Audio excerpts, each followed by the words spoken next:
Someone's told them tonight, took my life. Everything is black and white.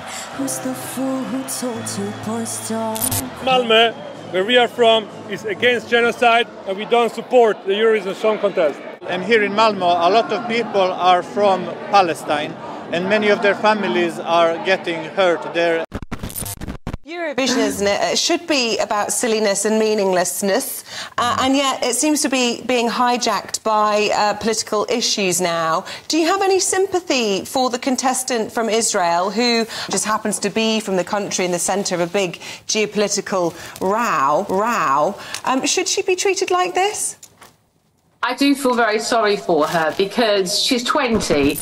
It's crazy making how Israel is always able to distract away from its war crimes by 1, portraying itself as a victim, and 2, washing out those crimes by participating in big cultural events. And then acting surprised why nobody wants them there. Completely missing the point on why this is even happening.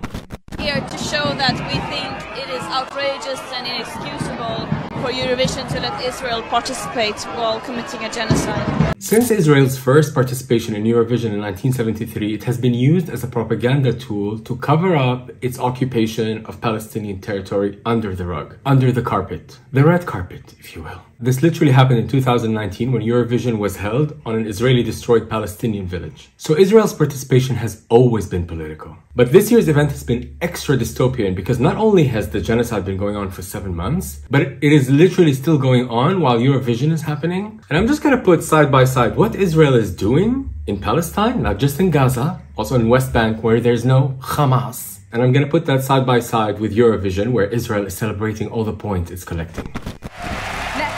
Next we have Israel.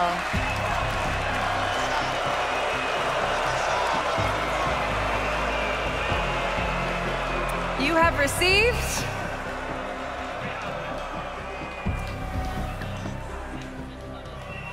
323 points.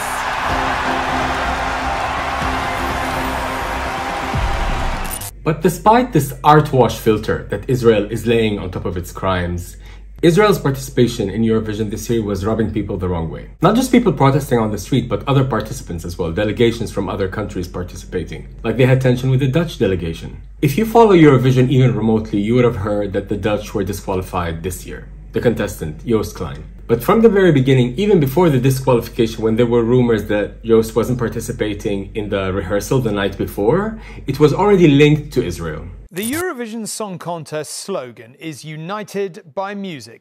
On the eve of the grand final in Malmö, it feels anything but. Israel's participation as the war in Gaza rages has guaranteed there will certainly be more protests tomorrow when Eden Golan takes part in the final. The question is whether the Dutch act will be there too.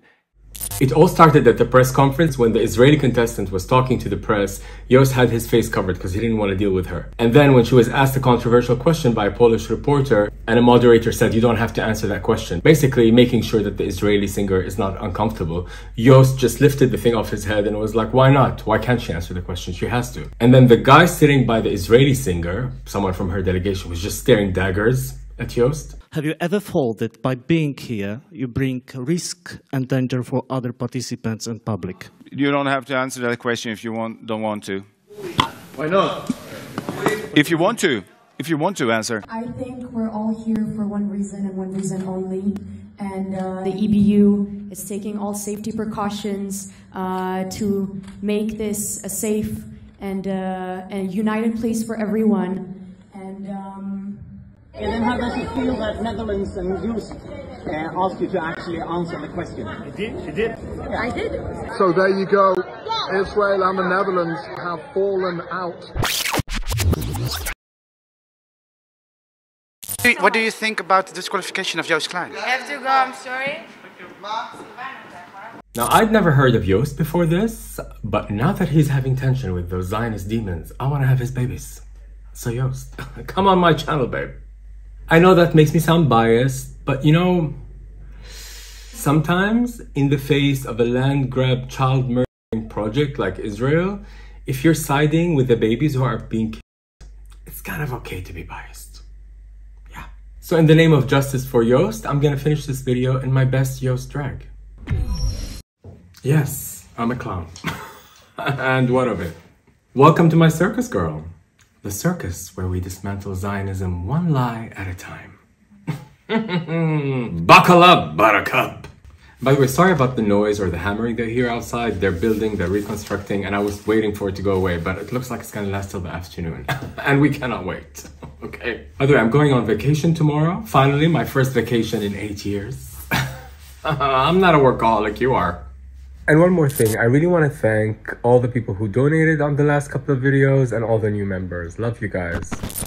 So in this video, we're going to get into two theories as to why Joost was disqualified because of Israel. The first one, which I read in a couple of papers here in the Netherlands and also in Belgium, is that Joost was disqualified because as a way of sacrificing him for the bigger good of Eurovision. And we're going to get into that. And the second theory is that the Israeli delegation kept provoking him until he did something to get him disqualified. But whichever theory you want to believe, one thing you can know for sure, Israel is at the center of both. Because Israel is always at the center. Because, you know, Israel is like that one friend of yours who's always getting into fights, constantly in violence and situations that are horrible, and yet it's never their fault. Like they come to you and it's like, oh, I'm dating this guy, and he's all like, you know, he's really toxic, and I don't know, and you're like, oh my God, I'm sorry you had to go through that. And then they come back next week, it's like, I was getting my bike fixed, and the guy fixing the bike was just so toxic. And I had to beat him up. And you're like, oh, wow. Then you go with them to a restaurant, they pick a fight with the manager, and then you see them again at a club, they're beating someone else. You're like, girl, are you sure you're not the problem? You are the problem, babe. You. Excuse you, babe. Now let's get into the first theory. Basically, the Israeli delegation targeting Joost. Now, before he even got disqualified, the night before when he was pulled out from the rehearsal, and it was a whole big drama and everyone was talking about it, when he was backstage, somebody from the Israeli delegation was chasing him. It's like, Joost, we missed you at the rehearsal. Mr. Klein, where were you? We missed you on stage. Sorry, can you stop that? Can you stop that, please? Can you stop that, please? Can you stop that, please? Bro, why are you doing that? We just missed him on stage. Can you stop that, please? Please don't touch me. Yes. Please don't touch me. See that look in the end?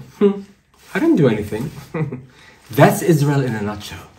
Provoking, provoking, provoking, provoking, and then the person explodes. You're like, oh my God, they're so violent. Oh my God, so anti-Semitic. No. No. No. Like, you know, in 2008, they had Operation Cast-Lead. They always have these dystopian titles for killing Palestinians, basically. You can almost hear the trailer music. And in 2014, Protective Edge. Just euphemisms for mowing the lawn, kicking Palestinians, and stealing the land. But they have to come up with these titles. But anyway, in 2008, with Cast-Lead, Obama was getting into office, and the whole world was watching America like a movie. The first black president. On November 6th, when Obama was elected, Israel targeted Gaza. And then Hamas fought back, and then they were like, oh my God, Hamas is firing rockets. But nobody saw that the provocation, the actual termination of the ceasefire, was done by Israel while Obama was getting elected. Professionals, honey, professionals. Anyway, let's get back to Joost and Eurovision. Basically, Joost, the contestant from the Netherlands, was saying for a while, I don't want anyone filming me when I go backstage after the performance, because he mentions his dad at the end of the performance and he gets really emotional. He doesn't want a camera running after him. So he said it over and over again and they had agreed. Mis je elke dag is wat ik stiekempjes fluister. Zie je nou wel, pa? Ik heb naar je geluisterd. And then someone was filming him against his will, and he got provoked. And then there was an incident that happened, which later led to disqualification. First, for 2 days, it was an incident, mysterious incident, and the police was called. But from the time the incident was announced, it was made clear that it was not physical harassment, that he made a threatening gesture at the camera. Apparently, that warranted calling the police and starting an investigation and disqualifying him before the investigation was up. And by the way, they always made it a point to mention female crew, female crew. You know what that means when you keep saying female, female? It just like conjures up these images of like assault of some kind. And by the way, this female camera woman was filming him while he was saying no. So that threatening move should have been on camera, right? So where is it? Where is it? And this mysterious camera woman, whether she was part of the production crew or part of the EBU, they never announced because we don't know her name. But while all that was going on, someone from the Israeli delegation was filming Joost in secret, clearly laughing at Joost, not wanting to be filmed, but yet filming him anyway. Like, what's the point of that? הכי תודה.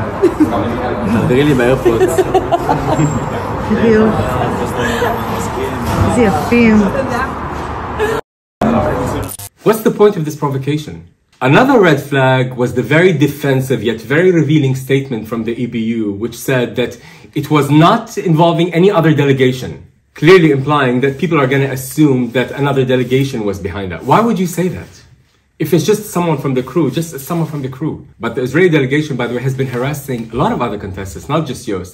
There was a guy that I've been following. It was his first year to join Espress. He's always been a huge Eurovision fan, but now this was his first year. And he talked about what a horrible experience, basically because the Israeli delegation was harassing other contestants, like the girl from Ireland, the girl from Greece, and they even harassed a Spanish journalist. But check out what this guy says.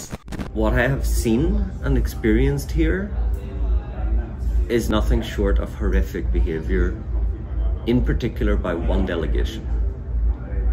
That delegation is the Israeli delegation. What they have been doing to a number of artists, and also beyond that, what has been made on social media by staff of either the delegation, the team of the artist, or journalists working for the national broadcaster, is nothing short of harassment and intimidation of other artists. Those artists include Marina Sati from Greece that are being intimidated, Bambi Thug from Ireland. The treatment of Bambi Thug is horrendous. And this Bambi Thug from Ireland, you know why she was getting harassed by the Israelis? It's because she put ceasefire on her face. She put it in cryptic letters, and she was even asked to remove those words, because apparently to say ceasefire is anti-Semitic. So because of that, they were harassing this girl. And then they were harassing the Greek girl, who, by the way, yawned during the press conference when the Israeli contestants was talking, because people are just so annoyed. And look, I understand from a psychological standpoint, like the Israeli delegation, if you're gonna just give them some grace. I know it's hard, but collectively we can do it. Let's give them some grace. Imagine you land in Sweden and you see thousands of people marching in the street not wanting you to be there. You're gonna get very defensive. You're gonna be on edge, constantly like lashing out. But honey, maybe that's a moment for you to self-reflect and figure out why these people don't want you there.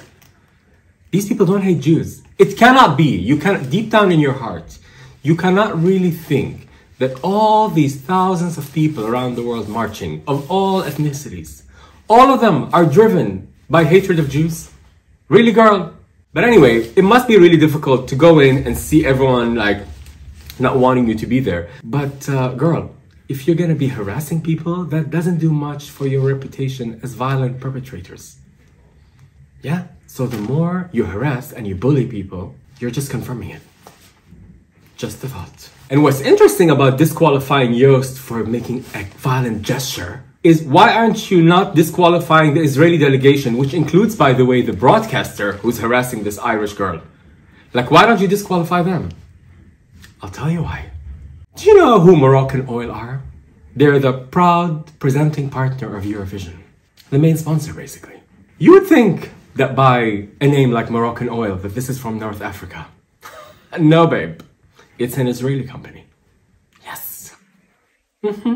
Moroccan Oil's Israeli links, however, take a backseat on the company's website. The product's origin only is mentioned just twice on that site. One mention is even tucked away in the terms and conditions section. So basically, the sponsorship of Eurovision is another form of washing. That's why I'm calling it art washing in this video. Basically connecting yourself to an art and music event to cover up the crimes. And look at this little clip of the top sales reps from Moroccan Oil being invited to Israel by an Israeli tour company.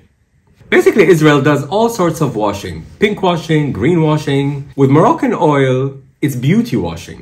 Basically applying a thick cosmetic layer to the state's crimes. And thanks to the sponsorship of Eurovision, there's also some art washing going on here. So basically, they can pretend that this beautiful singer, this beautiful Israeli singer who just wants to express herself artistically, but god damn it, Hamas just won't let her.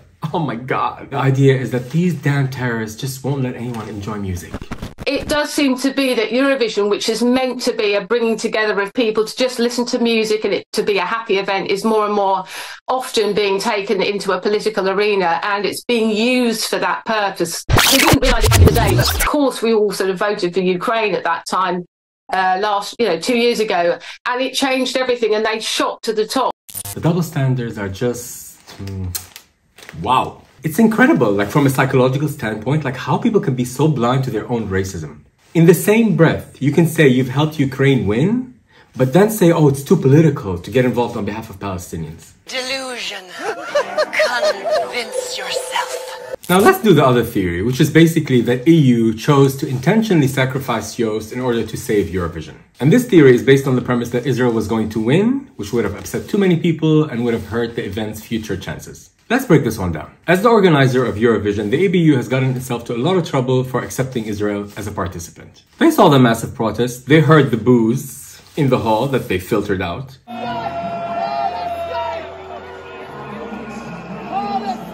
But then the EBU saw the public votes, with Israel ranking very high in all countries, getting 12 points in most countries. And in a second, I'll get to the aggressive media campaign that led to all those high points. But for now, let's focus on how this theory leads to Joost being disqualified, like how EBU sacrificed him, basically. So in the second semi-final, before Netherlands were disqualified, Israel ranked the top in public votes, and the Netherlands came in second. Now, the interesting part in that in Eurovision as a whole, the win is based on public votes and jury votes, and the jury gave very little points to Israel, to which I say, yeah, bitch, work.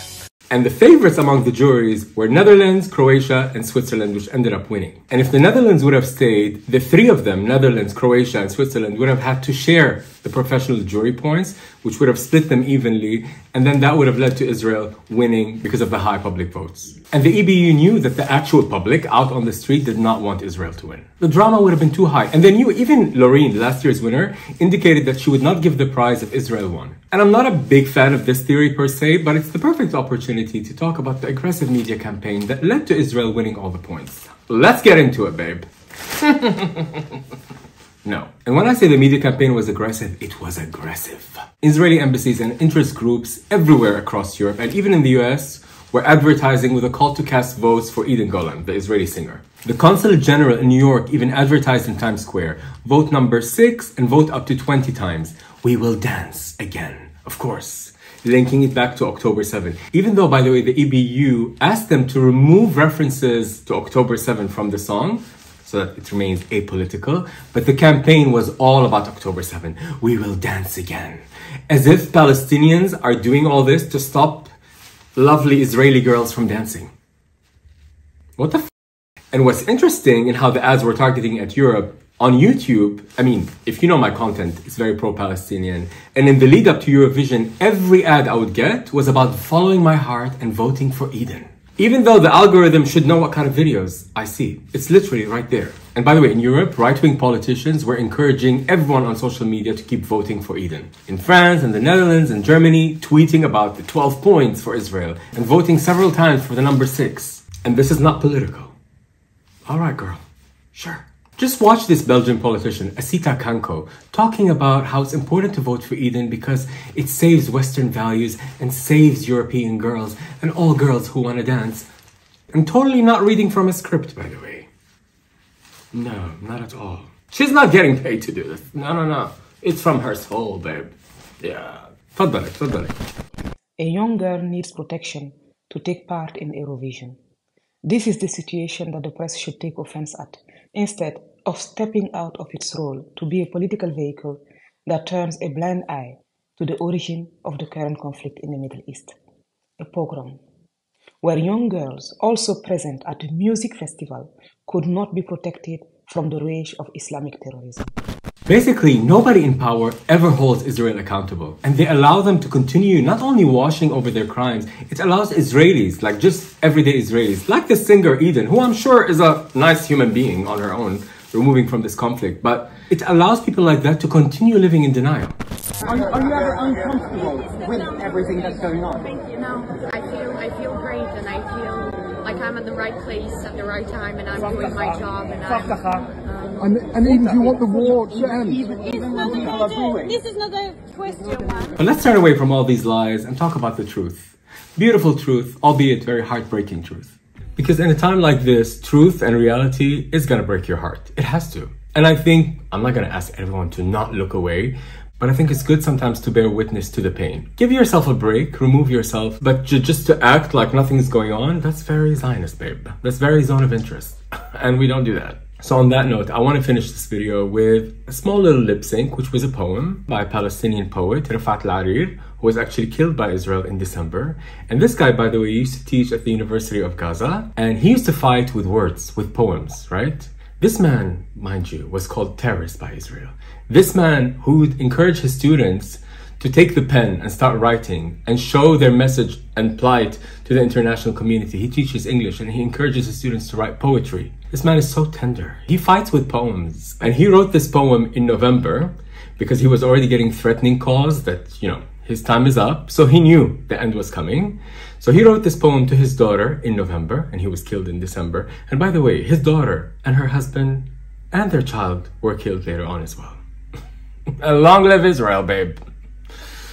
But anyway, we're not going to think about them. We're going to think about this man and his message. So I'm going to lip sync a little poem that he wrote.